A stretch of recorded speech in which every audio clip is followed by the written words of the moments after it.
Audrey Marie Hilley, born on June 4, 1933 in Anniston, Alabama, appeared to lead a conventional life as a devoted wife and mother. Married to Frank Hilley in 1951, the couple had 2 children, Mike and Carol.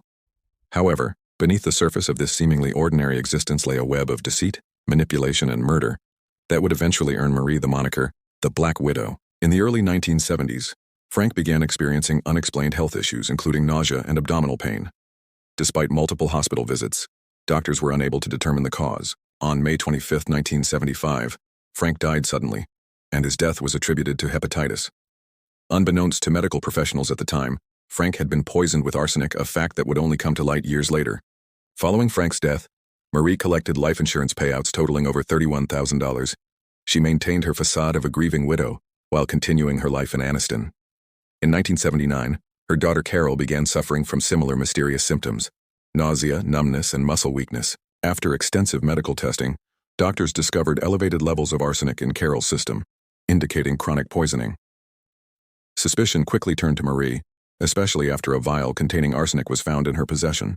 Marie was arrested and charged with the attempted murder of her daughter.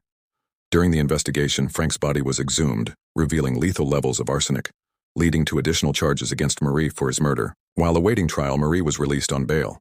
She soon disappeared, leaving behind a note suggesting she had been kidnapped. In reality, she had fled, initiating a complex series of deceptions. Assuming the identity of Robbie Hannon, Marie relocated to Florida, where she met and married John Homan.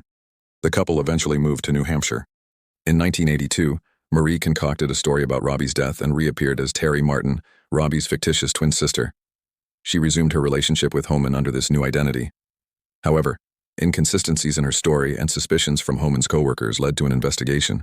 Authorities eventually uncovered her true identity, and she was arrested in 1983. Marie was extradited to Alabama, where she stood trial for the murder of her husband and the attempted murder of her daughter.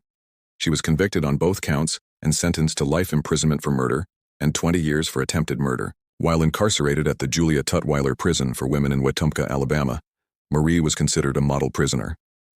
Her good behavior earned her several one-day passes. In February 1987, during a 3-day furlough, she disappeared once again. After several days of cold and rainy weather, Marie was found delirious on the porch of a house in Anniston. She was taken to a hospital, where she died of hypothermia and exposure on February 26, 1987. The case of Audrey Marie Hilley remains one of the most bizarre and chilling in American criminal history. Her calculated use of poison, manipulation of identities, and repeated escapes from justice paint a portrait of a woman whose charm masked a deadly intent. Her story serves as a cautionary tale about the depths of human deceit and the complexities of uncovering the truth.